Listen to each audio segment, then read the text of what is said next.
Hello, hello, hello. How are you today? So far, so good. All right, now, this is being recorded now, right? We are recording. Yes, we are. I'd like to welcome us all to the Quantum Gathering. I believe we have a quorum here.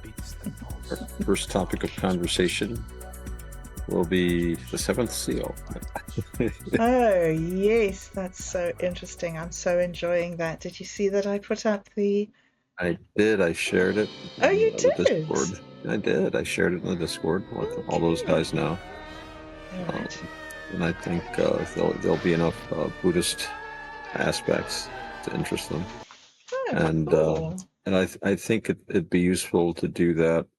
And I want to get back to that Stalker movie Yes. because that was so heavy, and I see some similarities Right. in the films, and I'm sure the one influenced the. I mean, Bergman's had a huge influence, and like I said when we were first talking about this, where I was talking to you about like Death playing chess and all that, and you hadn't seen the film, but having seen it, I'm sure you realize now how much that's informed our culture. There's so many images and things and ideas and references that go back to that film. Yes. The whole idea of the knight and Death playing chess. Not that wasn't, Death playing chess was not an unknown image, but it's part of like a vast medieval iconography, which were also reflected in the film, like the Dance of Death. And of course, a huge their message was that death comes no matter who you were. So you'd see the bishop being led off, and the knight, and the peasant, and all the same under the skin, all the same under the earth. Yep. And Satori is here. Hello. Hey, what's up? What a cool icon you've got. Yeah. I like that. Flying cars. They're bringing flying. Oh, that's got wheels though. It looks like it's got two wheels. Nice gyroscopic car. So how Have you you heard doing? from Minds Gaming? He said he was going to be here today, but he didn't have anything on, and he was hoping to do a script of entering through the gates of the underworld. Is that the Bitmonk aboard the boat or whatever? Yes. Aboard the boat. Yeah. Yes. Within. Hello. Within. Hey. How's it going? So how's people going? Yeah. How's things? Are you pleased to be back, Satori D? Yeah. I've just been busy, and then I'm doing other stuff, and then I'm gonna be leaving tomorrow. Oh wow. So yeah. I saw in chat you put something about Artisan. You put up a proposal or something. Yeah, the proposal for funding for development of the conscious node.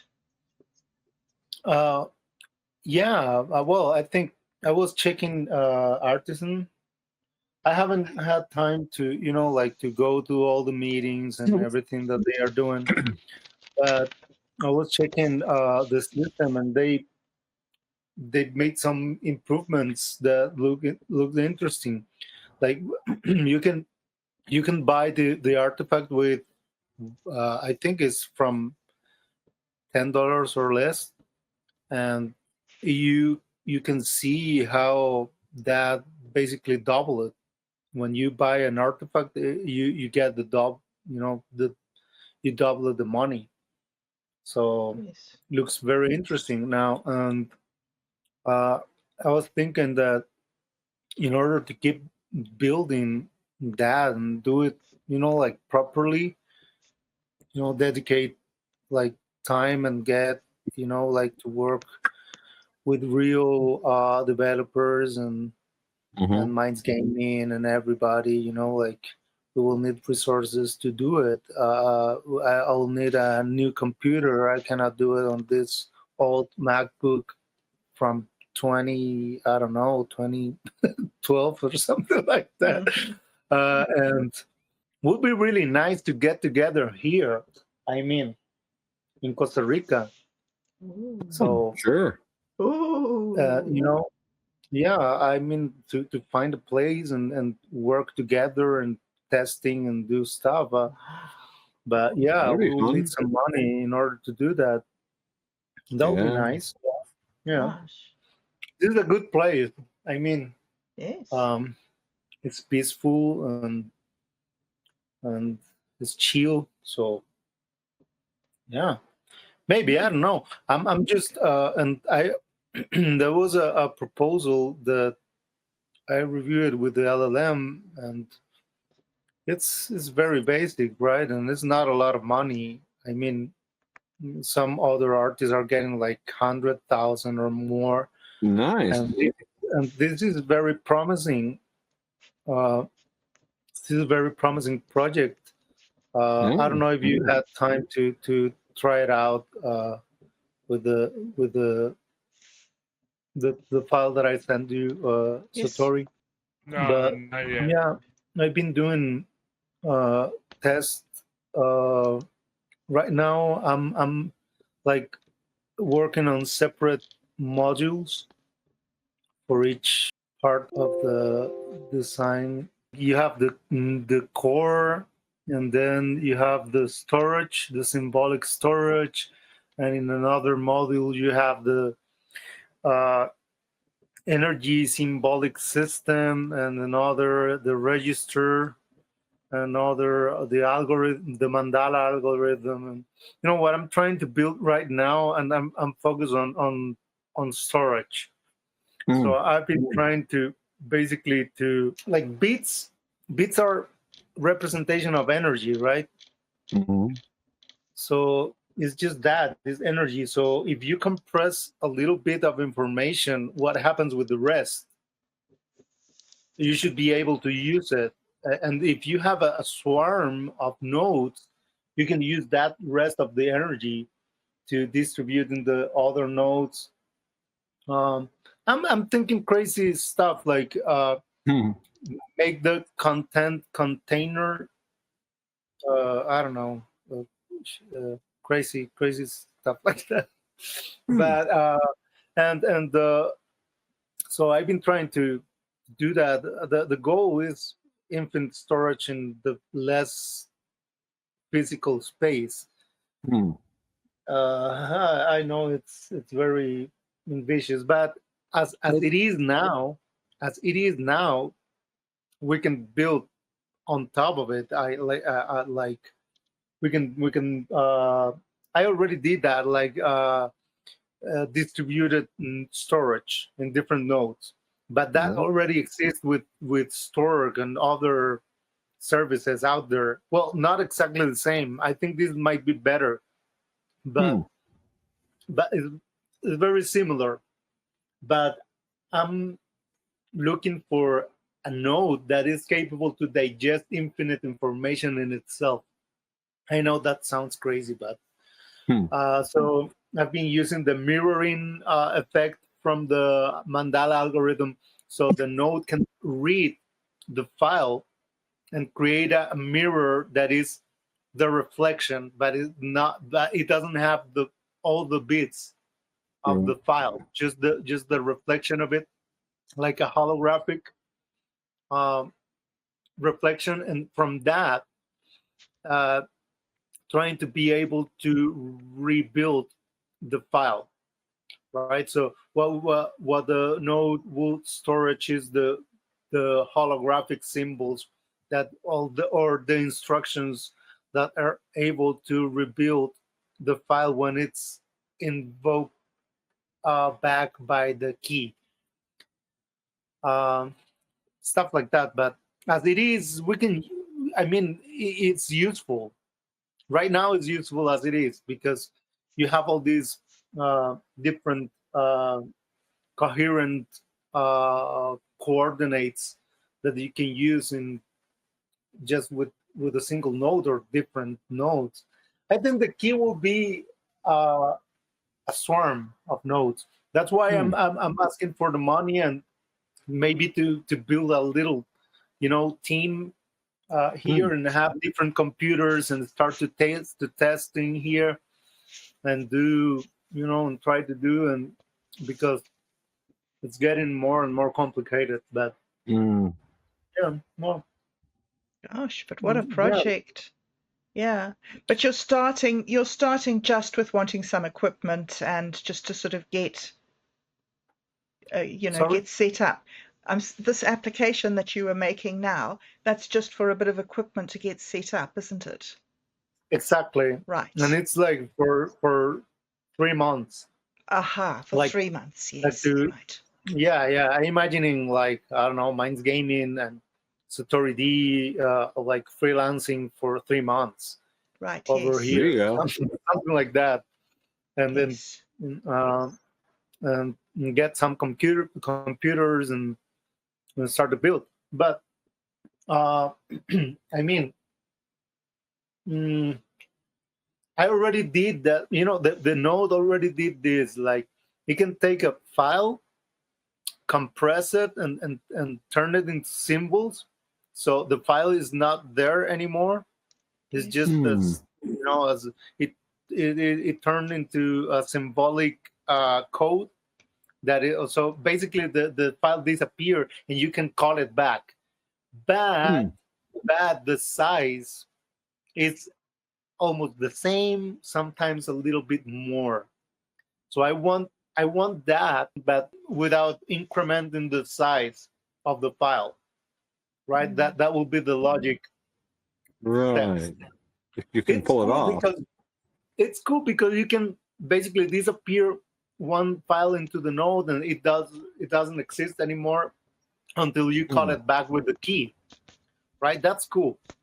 But and then for security and probably other kind of applications, and I did it with video, audio, and pictures, and it worked. The thing is, when we try to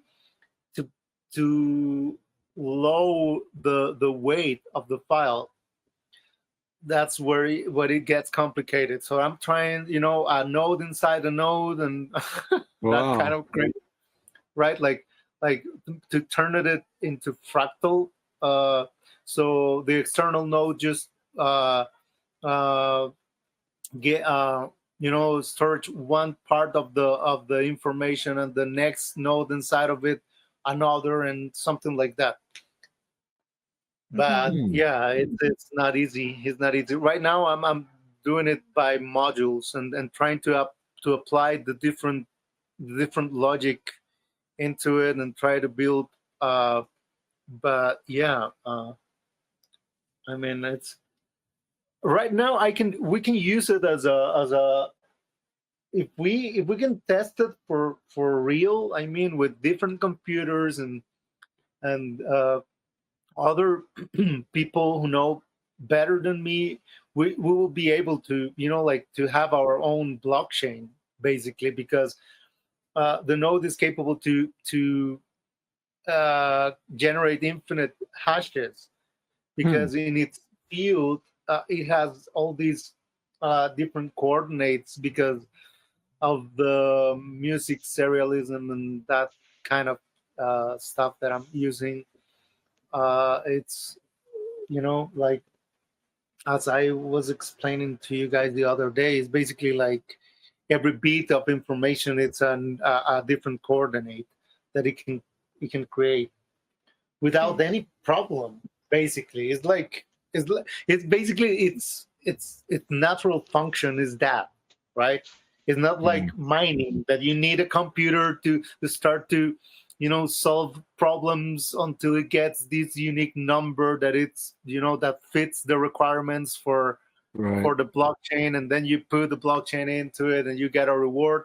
This thing can do that without the complications of traditional mining, I believe. So it's extraordinary. yeah. So if you got this funding for 3 months, and if you guys got together for 3 months, do you think that 3 months is long enough for you to know whether it would work or not? Yeah, I think so.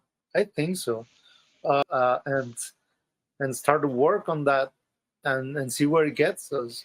Well, the thing is that my experience of making code is that there is never enough money or enough time to actually bring the code to the place that you really want it to go to. Always one more week, one more update, one more patch, one more implementation, and then it'll be ready. Yeah, I think as the node has all these possibilities in itself, we can develop first maybe a storage service, and with that, like a distributed storage service. So with that, we can get some more money, and like the easiest stuff. We can start with the easiest things, not with the like the main goal is at least for me is the infinite storage, and that's interesting.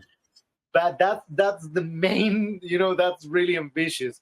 But on the other side, we can develop like simpler applications from it that we can, I don't know, we can monetize, or we can do as a service or whatever, in order or at least to show to the crowdfunding that like some sort of result with it. That will be easier. And then we can develop the music app. That will be amazing. Actually, with what we have right now, you can this is a possibility. I haven't tested this, but you maybe you can upload a song, and it could be different in each node. Interesting. That would be wonderful. Like the node can intervene in the on to the music and change it for stuff like that. Crazy. Wow. Today, that's something Andy Warhol would do. Games for education. Games for education. That would be amazing as well. Like you were sharing this morning. Yes. Stuff like that will be a little easier to achieve. Maybe that will be, like we can show some early results. Yes. But I think it's a lot for me, because I have these crazy ideas, and I've been using the LLM, and I've been trying to, as the Tori was saying the other day, the LLM tried to lead, and I had to stop it and tell him, like,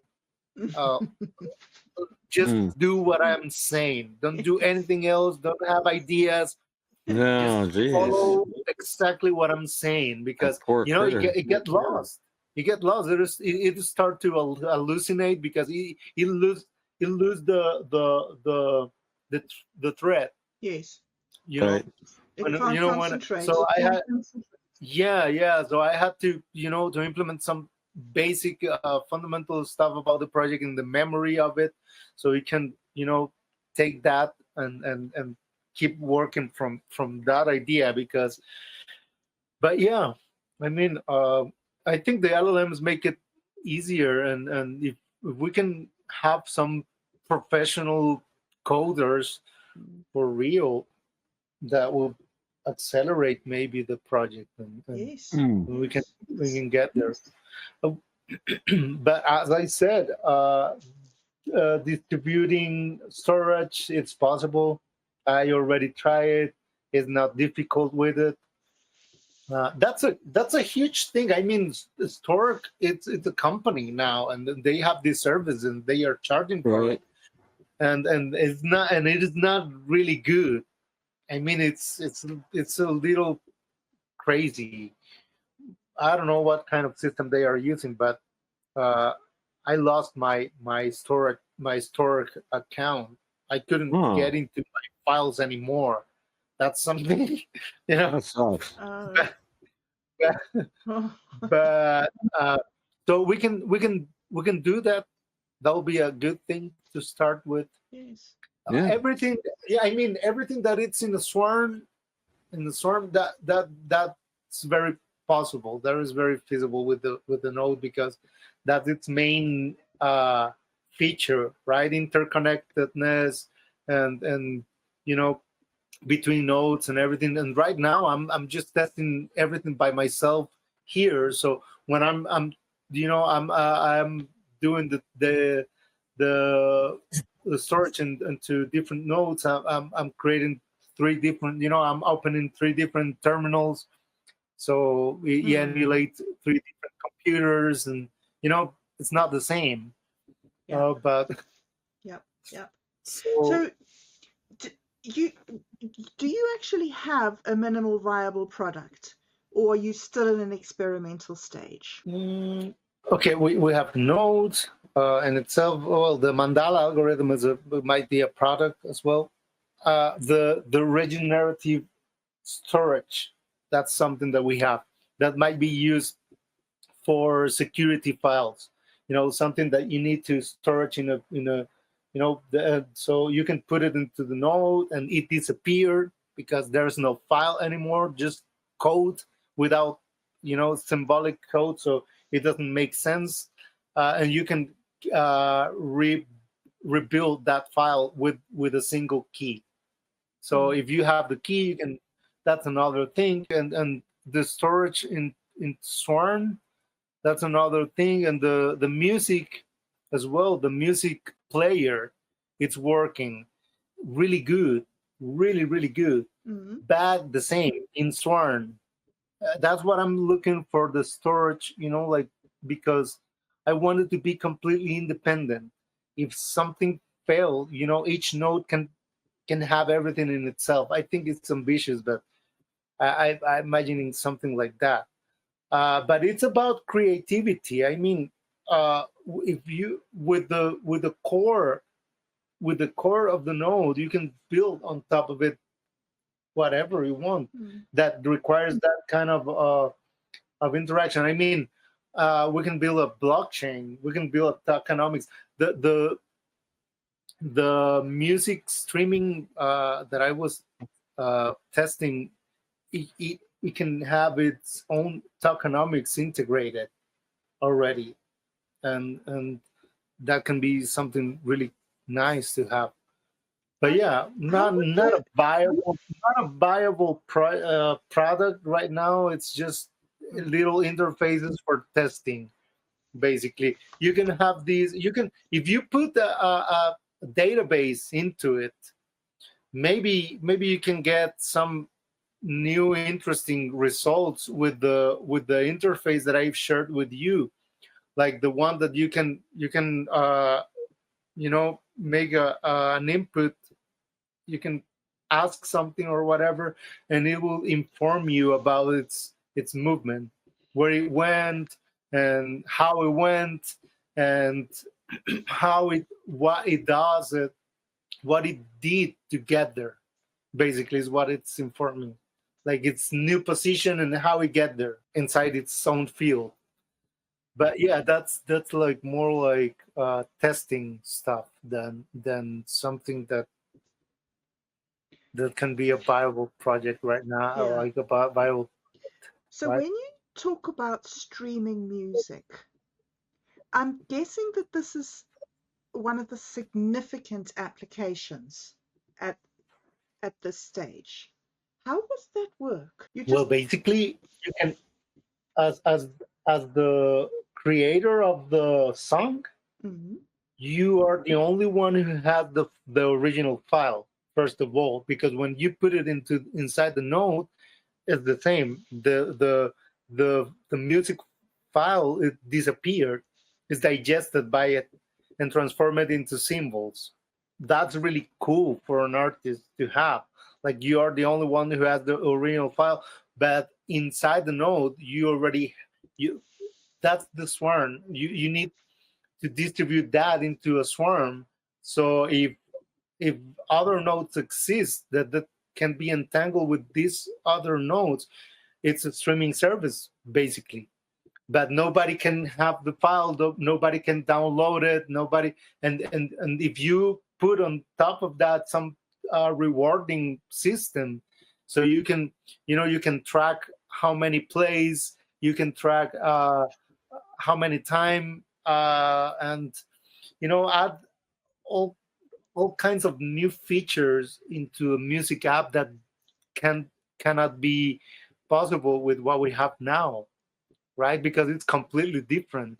You put the file in there and it disappears, but it's listenable. Basically.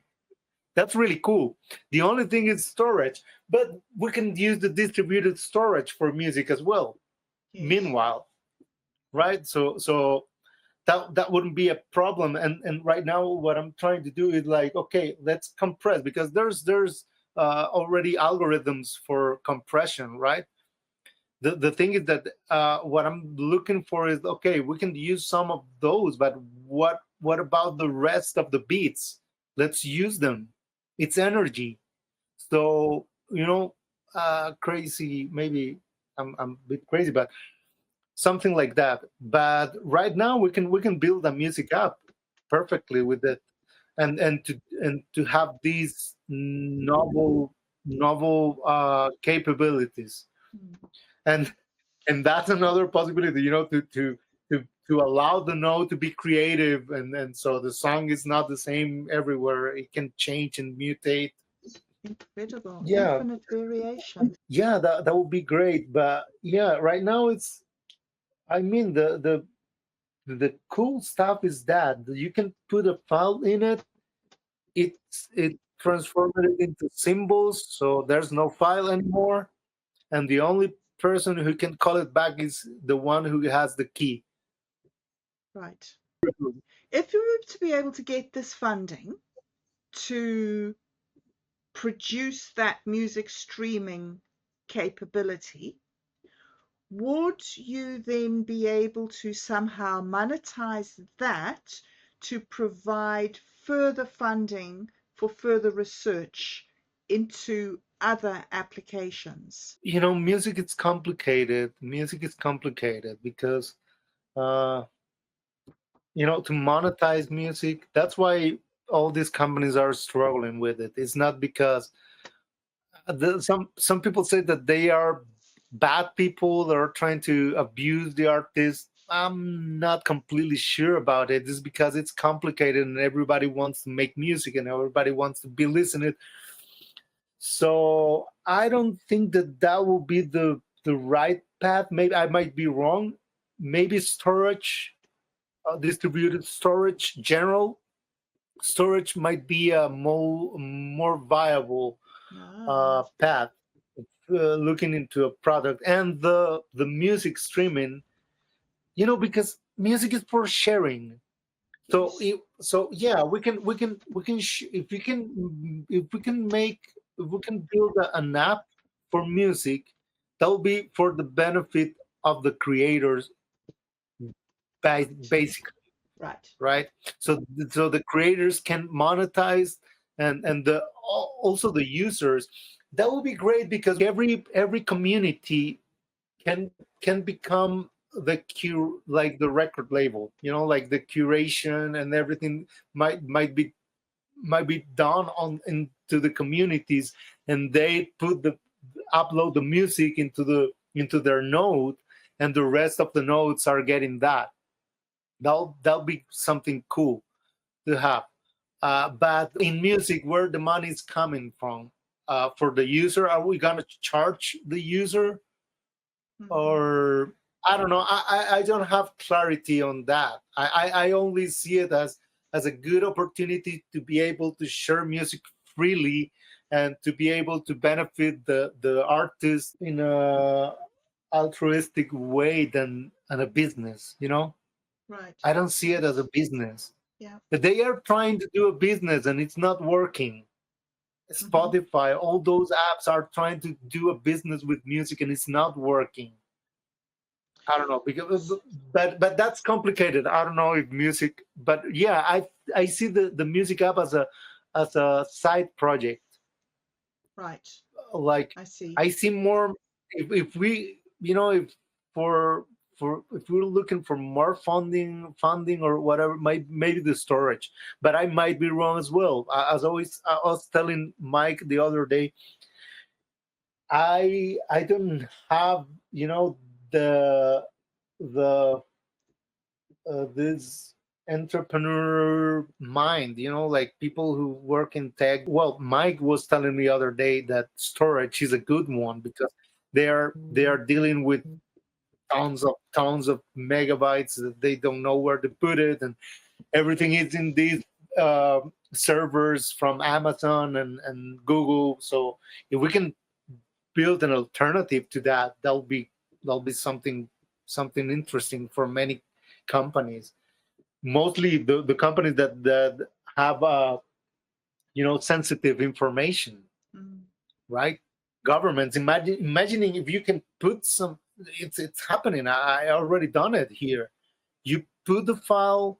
I did it with a video, 25 megabytes video. So I put it into the node. I deleted the video from the computer. I turned off the computer, cut it back, and get it back with a key. Right?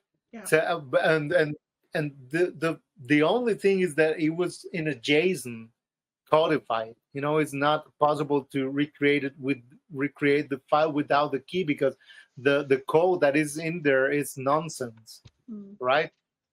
It's just it looks like it's crazy, because I did several exercises. One of the exercises that really impressed me was the one where the code was looking like waves.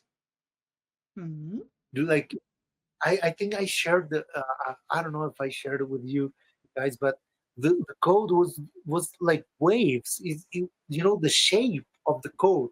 When you were like scrolling down, the code was. Amazing. So the sine wave. The code looks like this, Yeah. Satori That's D, crazy. how do you feel about going to Costa Rica for 3 months and doing research on this? Yeah, I'm kind of down. Yeah? Let's do it.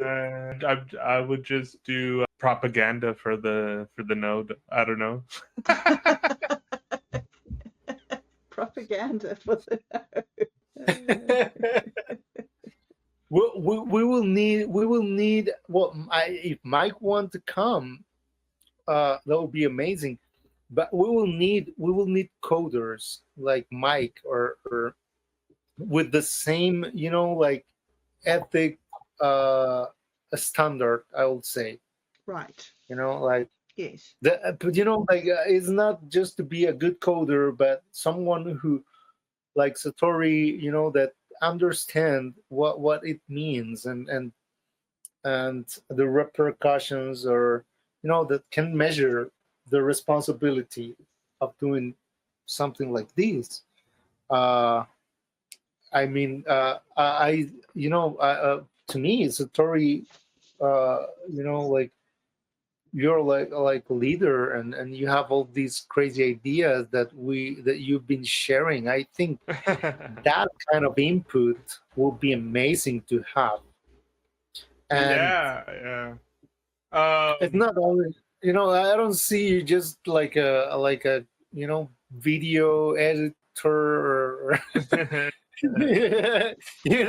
there's much more to it than just that. It was a little deeper than that. A little bit, yeah. Well, because we talked about the idea of the symbolic storage system, and then like what I'm doing in my own weird way with XenoChat and other things. But really, and actually there's like, seems like there's a little bit of stuff happening in this one, but like the limits I see, technically are that like you're designing or thinking of an app that is like quantum and not necessarily like binary, but like the computation that generally you build something on is binary and not quantum, even though like these large language models can simulate or facsimilate something like maybe fuzzy logic, but that's why it kind of like doesn't get the nuances. That's what I found, just my attempts to code with the large language models. But I think too, it's like getting better, but also too weirder. And I think as like even at the very least, designing some system for the future as like this both artistic and tech like project is interesting because we're talking about like getting funding, talking about it as like a storage system or as this and that, because my weird thoughts are like the golden unfolded mind, like we need to like synchronize it to how like actually knowledge like works, and then like if I could map out the dream time, I think we could correct ourselves in the timeline. Oh, there you go.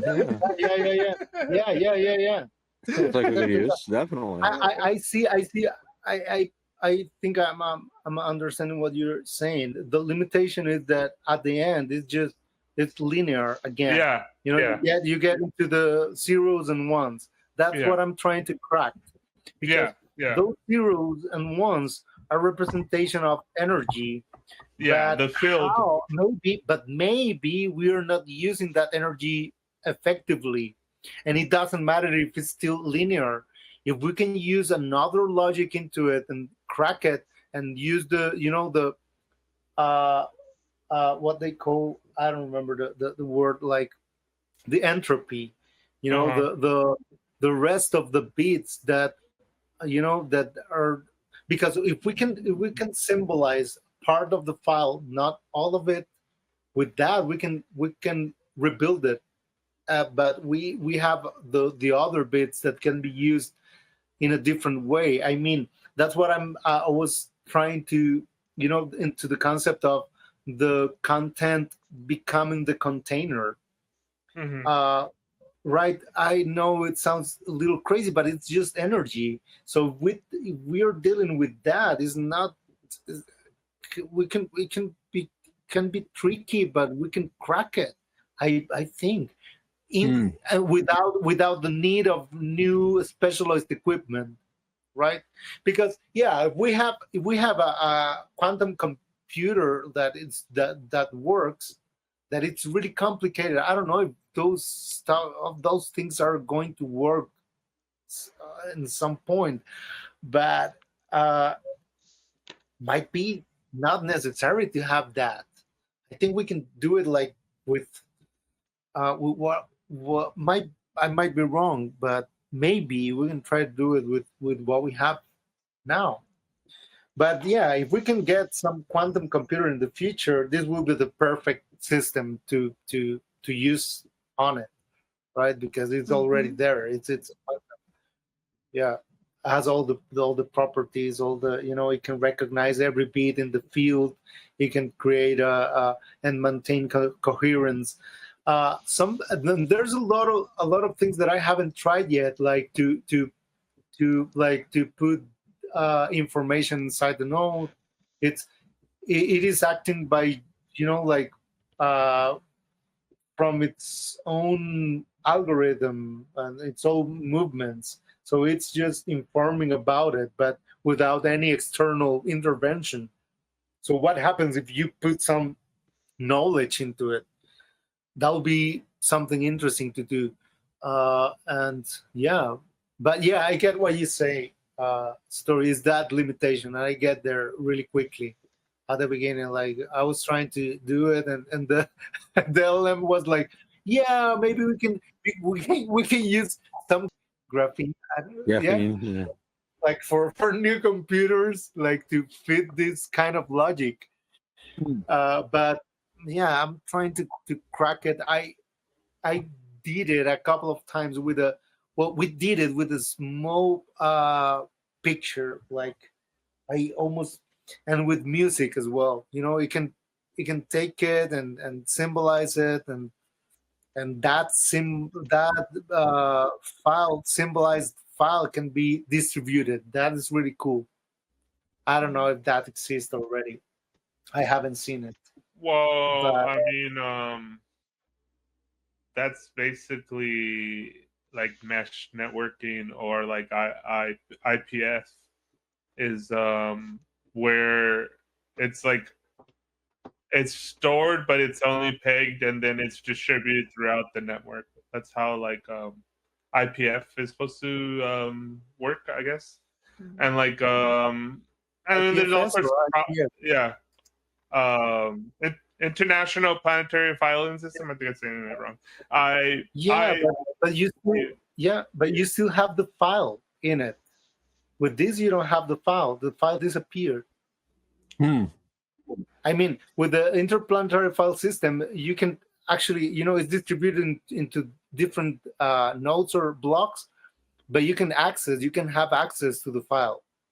Like, but with these, the file is not there anymore. It's just it's symbolic code what you get. So it's not the same. Hmm. See what I'm saying? Because I was thinking about it, but the IPFS is that you put the file in it, and that's why the Jolly's app, it's a little slow because you have basically to download the file and you're dealing with files in there. Or is it just symbolic code? No, I don't but think yeah, it's but different. that's what I'm saying is like, I think we're butting up against like the limitations of like the hardware of actually how the data is stored. Like, I think the problem with what you're talking about is that it's not stable, that the symbolic language changes from node to node, meaning that like the file changes from person to person. So you don't literally have the same file. You have a different facsimile or hallucination of the file. And so that creates problems on the user end. Like, I think that's like in the beginning of WebSims, it was like this like weird funhouse mirror, but like it was like so weird that like you couldn't get regular people to use it. And so like they put up different things to make it like easier to set up like functional websites, but that made it like at least for me least interesting. And so like you have like this problem of like tightening, are you just symbolically representing it, or are you actually like representing in it? And like so like that was like the problem with going back to a website. Bobdub had like the biggest problem getting the concept of like WebSims is not like a real website. Like it changes as you move along, and then you try to go back thinking just like a regular website that you could go back to the regular file, and you go back to like a file or a website that is kind of like the one you ended up at, where you started off. It's not going back to the exact same one, which I mean it's hard for people to wrap their heads around. I think, but also too, and for me, like I understand it in like using it, but not fully understanding it on the programming side of like what is actually going on. Is it actually symbolically doing the system, or is it like doing what I say before of like WebSims and the potential problem of using this as a storage filing system, as interplanetary filing system. I think there's probably like newer and different things that I've seen get developed in that space, and I think that's what like everybody's doing. But I mean, that's just like my initial thoughts of everything. But the thing is that no, the file doesn't change. I mean, when you symbolize. But I thought you said you had someone else try it and it was different. No, I mean, oh no, that was a different like a different application. Like when I shared it with my nephew, we were like it was a simple testing, like when you make an entrance into the system, it comes back with a response, like that symbolic answer, like some point of the la latis, a key, what was its movement and stuff like that, and it was different when we tried on another computer with the exact same code. That was interesting because we were testing the viability of the node. That when we're talking about files that are being symbolized inside the node, it keeps that, it is rigid because it has these symbolic characteristics that doesn't change. It can be possible that you can allow the nodes to change and be creative with the file, but that's a feature, not like how it works. So basically, I take a file, I put it inside the node, it creates a symbolized code from it. I delete the file and everything, and it creates a key that can reassemble the file from that code.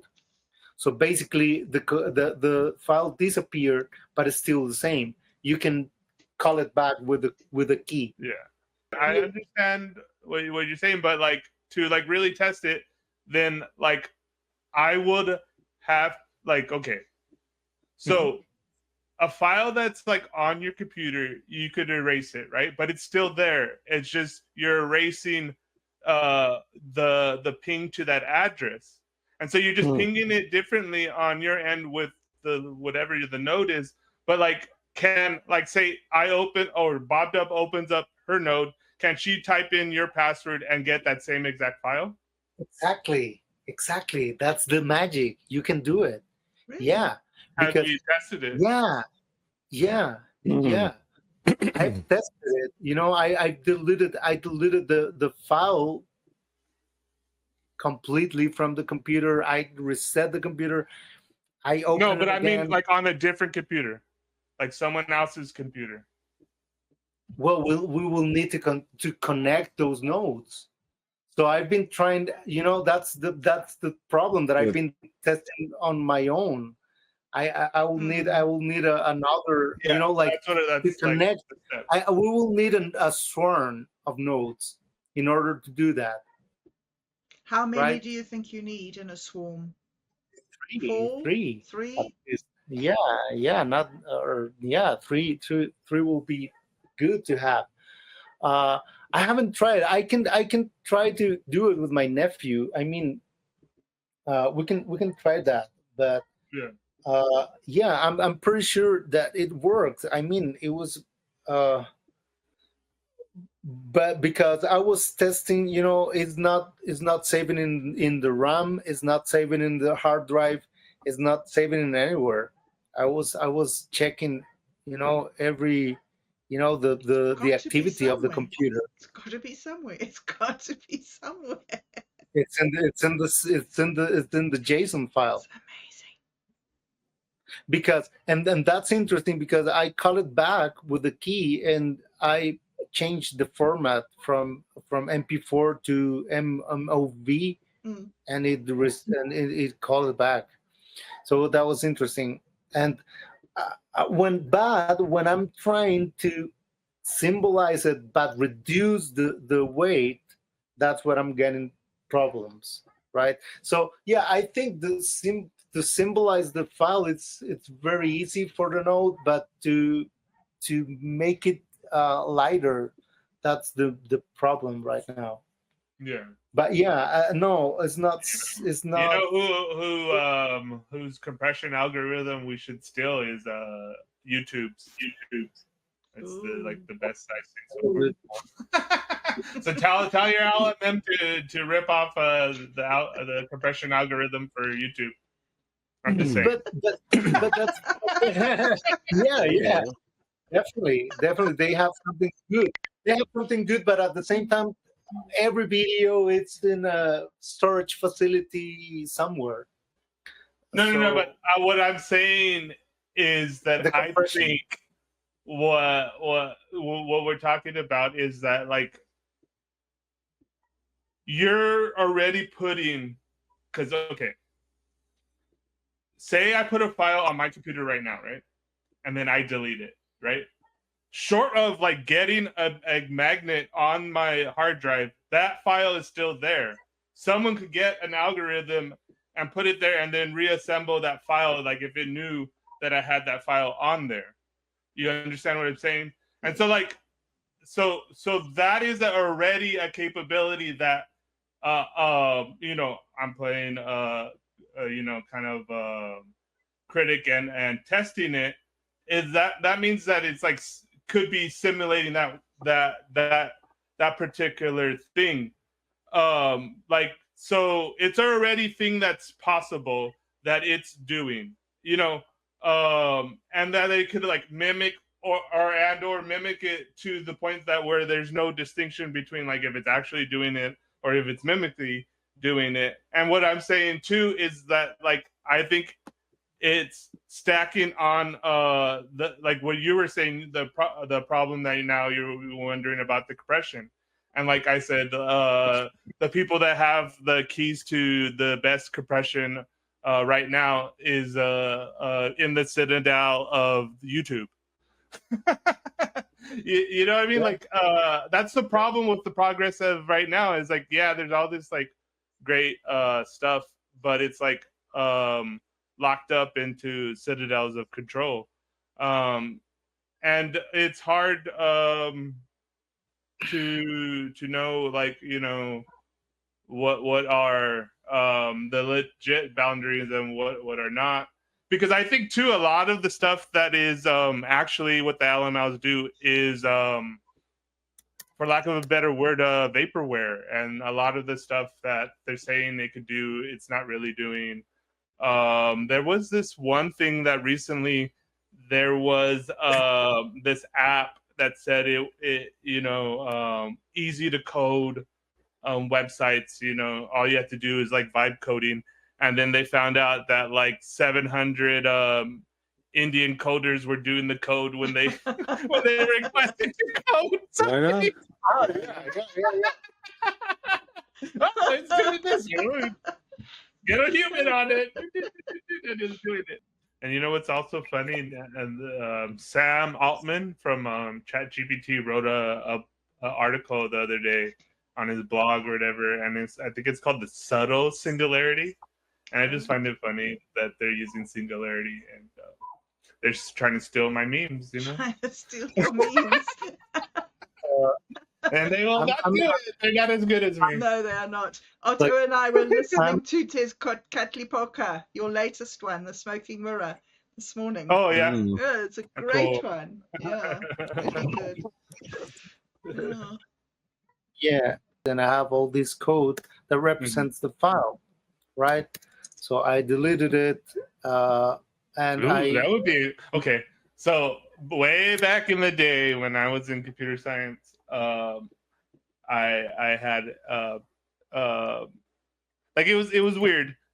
So I was in a mood and they were like bugging me, and we were supposed to like take apart a computer and put it back together. And so me and my lab partner were talking, and he often egged me on to do stuff. And then he goes, "Oh, look at them. I think they're all badass and this and that." And I'm like, "Shut up, Phil." And then I'm like, "Are you gonna help me with this lab?" And he's like, "No, fuck. Look at. They think they're gonna be the first ones." And I'm like, you know what? I'll bet you I'll go over there and mess up their hard drive, and they won't even know it. And then he's like, "Oh, I bet you can't do that." I'm like, "Okay." So I go over there and I have a magnet, and I go over really smooth, and they don't even notice that I was there, and I rub a magnet over their hard drive. So they put their computer together, and then they raise their hand and they get our teacher, and they say they're all proud, and they're like, "Well, who's gonna turn on?" And then they're like the first ones, right? Like by a mile. And then they try to turn it on, and then they're arguing with each other, and then they're like, "Make sure it's plugged in," and they're doing all that. I'm positive we put it back together. And our teacher was like, sure, whatever, and he walked away, and they were all pissed off at each other, like, what? Yeah, you didn't do this right. And they took it apart, and they were making sure every wire was put together right, and they're like scratching their heads, and they're like, they ended up turning their lab in the last one to turn their lab in because like it took them forever to figure out like their hard drive was bad, and so that's all they had to do. Little pranksterism. Yeah. Little magnet. I always used to carry into the hard drive, trying to recover that. I always carry a speaker magnet. Find an old speaker magnet. I used to carry one with me all the time, just in case I wanted to mess up something like that. Don't do that at home. Don't do that at home. That was 40 years ago, I think. So don't do that stuff anymore. Yeah, or renegade back then. Back in the good old days. Oh my goodness. When I was a cyberpunk. It was back then. It was kind of crazy because that was like everybody was in dial-up, but when we were in school, we had a T1 connection, so it was like amazing. Yeah. And see, back then too, like I remember the good old days when you had good peer-to-peer mesh networking in like Napster. Like literally, like almost like all the computers are like connected to each other. And seriously, like some days I would just go, and because I would like, often like how I am now, where I collect like music or whatever I'm into, like I get all into it, right? So then I would like some days just go on different people's computer and be like, oh, I didn't know you had like say if I got like a rare song or a bootleg from somebody, then later if I was bored, then I'll just go on their computer and look at any other like bootlegs they might have, and then I'll find like new weird bands like through that, Yeah. Anyway, back in the good old Napster days. You're going off again tomorrow, you said. So before you disappear again, please catch us up to date on your whole adventure to the Gulf of Deliria. We were following you all the way there. You can't go without filling us in on all. Well, yeah, I wrote a little bit of a blog about it. It was kind of funny because like so I'm going up to Frisco, and then I know that like I'm gonna help out a little bit. So Ari's like, oh, come early and blah blah blah, and then I'm like, okay, cool, I'll show up early. And so I show up early, and then at first I'm just like, I don't really know anybody, and then I'm like and then I was like, I was pretty fine, but those weird little thoughts is like, oh, I was like, I had to explain myself, and then I'm like, I know RU, believe me, I'm Satori D. And then so I none of that happened because like the first person I meet is Pizza T, who does the music, and he goes, oh, Satori, and I'm like, hey, what's up, dude? And then like from there it was just like I wrote in that blog is like cheers, everybody knew my name, and then I see RU, and RU recognizes me and goes, hey, what's up, thanks for coming, blah blah blah, and then like it gives me like some like well, actually at that point he doesn't, because they're gonna practice their set. So I just kind of sat in the back and then talked to some of the Pizza Tea crew, and they were actually coming from the Bitcoin conference. I don't know if they were. I think if my memory serves me right, there was like some all shitcoin conference that Pizza Tea performed at.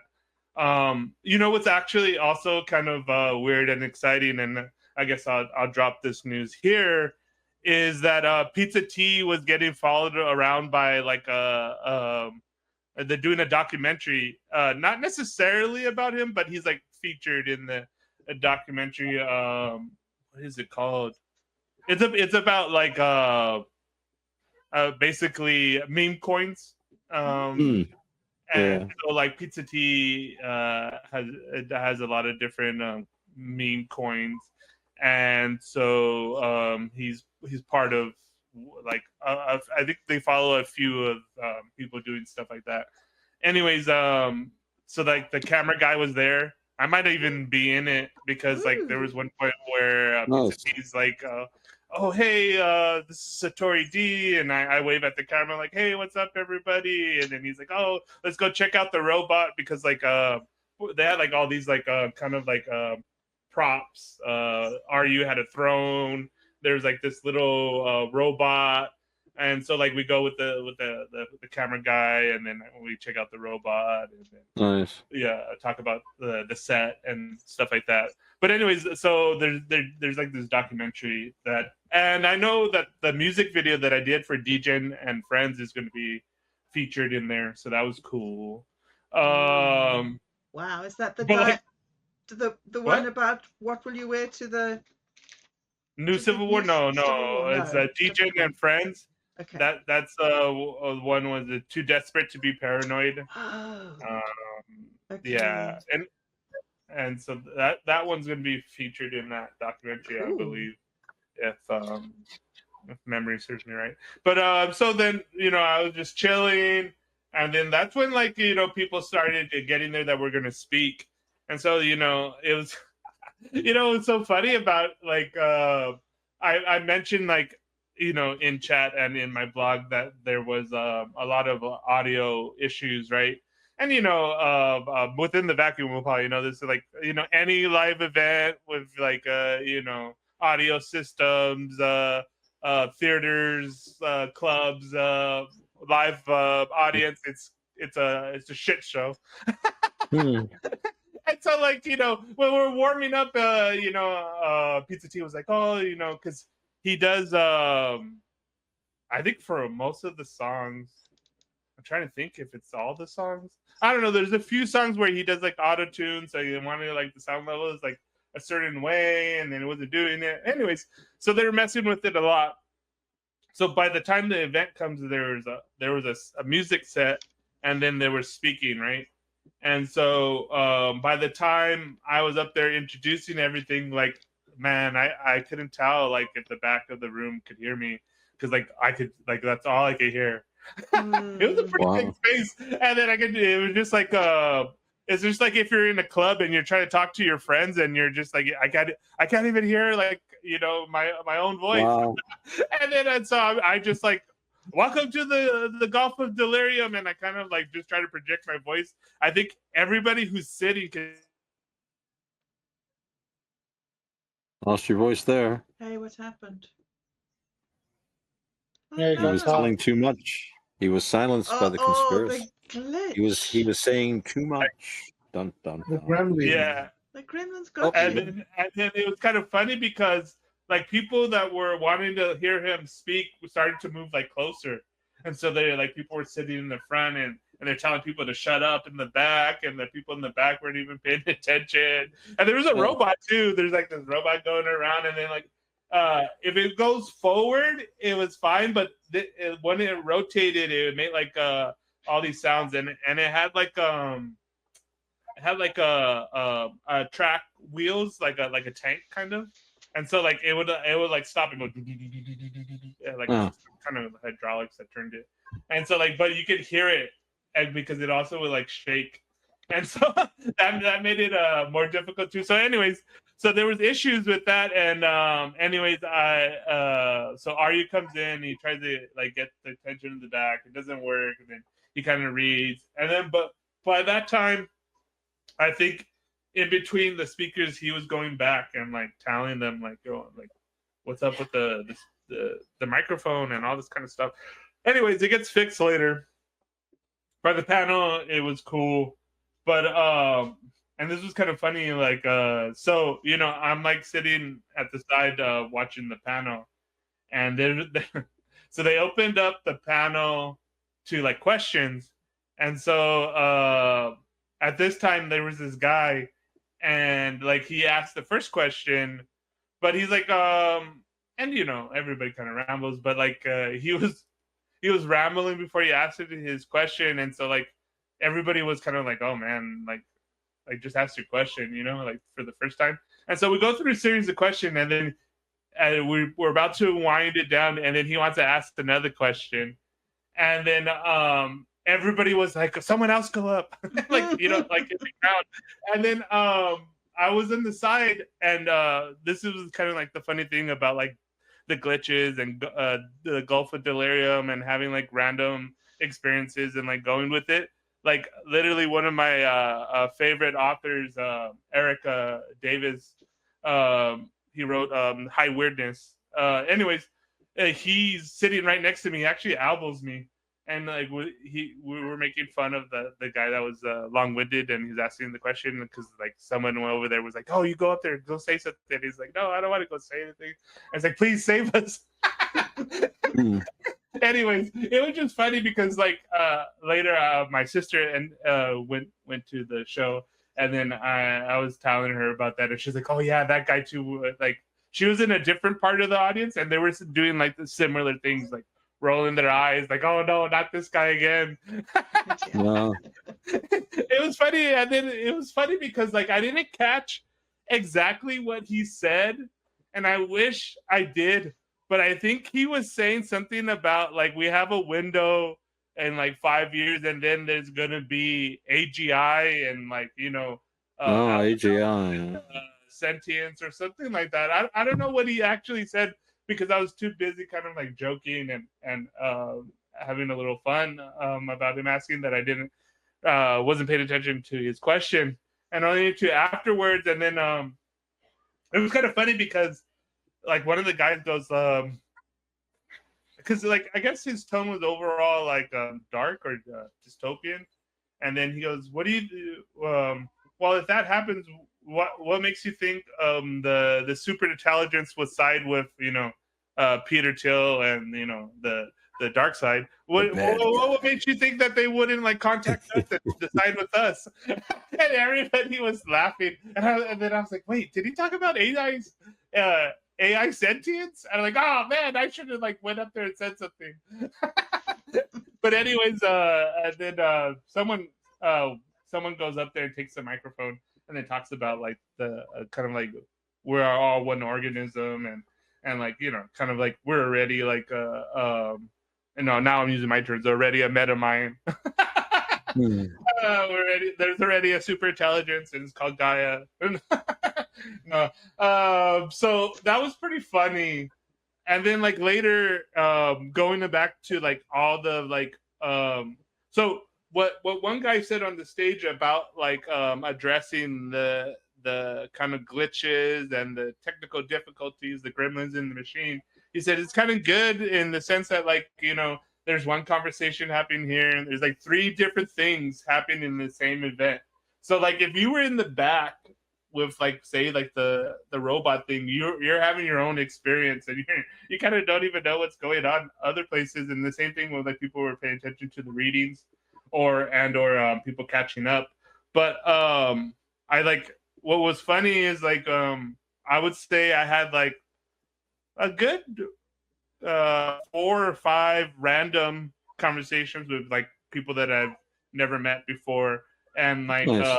they go at one point in us just hanging out and talking, they go, "Oh yeah, I met Are You Serious this way or that way," and most of the stories were kind of similar, like back in the 80s or early 90s, this some 20-something-year-old person wants to like go like read something like in Mondo or hear something about what's going on in the Bay Area, and then they're like, "You know what? I'm like one guy was like from Tennessee, so like, I'm gonna go to San Francisco," and then he meets RU, and then like 2 weeks later he's like doing psychedelics with Timothy Leary. And then I was like, "Oh, crazy!" And like I never been at an event where like I heard like 5 different stories about like, "Oh man, I met like within my first couple of days in San Francisco, I went to an Are You Serious event, and then like I smoked DMT and it changed my life." So I met like at least 5 real life DMT assassins, bobdub. Wow, really? How cool. Yeah. Sure. The funniest story was at the end. So like I said, like if you go to like a concert, and I was telling my sister later, I've been to a bunch of concerts, and more times than not, like the opening acts, like people are not paying attention to them. It's very rare when you get like a really good opening act that like takes over the room, but it's usually like the main event, right? That's when everybody starts paying attention. And so the main event was the panel. And so when they did their second set, like people were leaving, And so it kind of died down a little bit, and then I move up, and I'm rocking out to the songs and all this kind of stuff. And then that's when I talked to this one guy.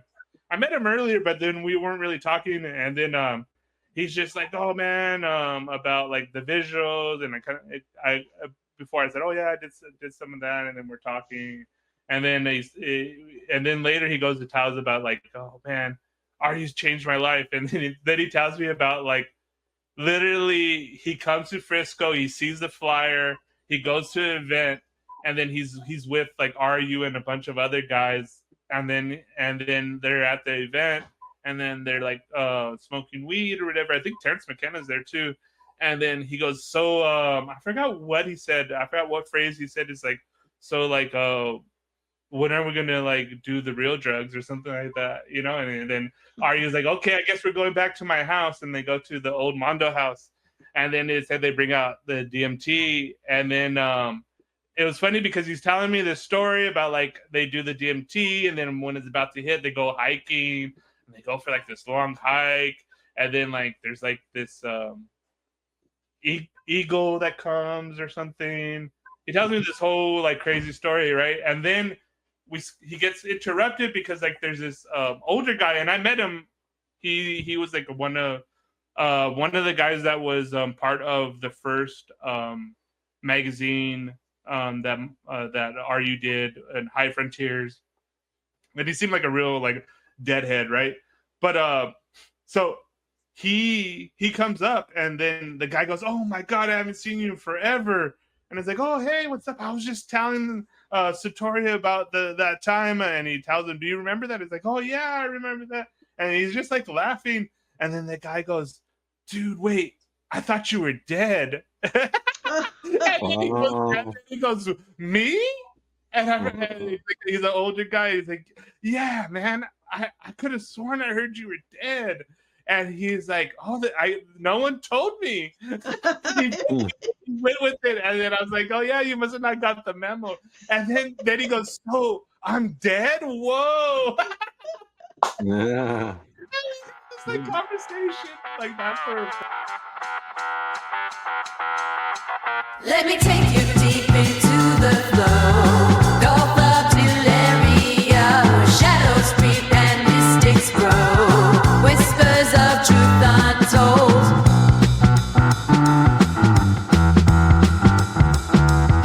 Satori rolls with the dream team. 5 DMT warriors in the scene. Navigate round through the minds. Feeling similarity. Hope we find a metamind that's calling us clear. Gaia's hum is all we hear. We linked up vision so bright. Dancing through dimensions. Lost in night, bathed in the cosmos. With ecstatic sights in the quantum gathering we ignite. Sharing tales of what we face in the depths of time and space. Let me take you deep into the flow.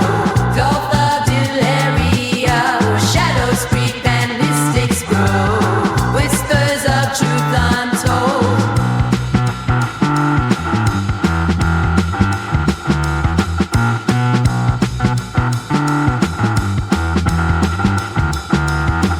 Beyond daily lives, together as one in the skies. The pulse of Gaia, our guide. This journey can fight.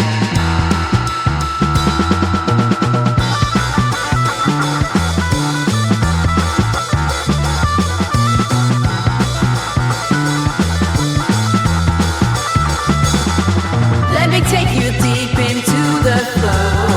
Gulf of Delaria, where shadows creep and mystics grow.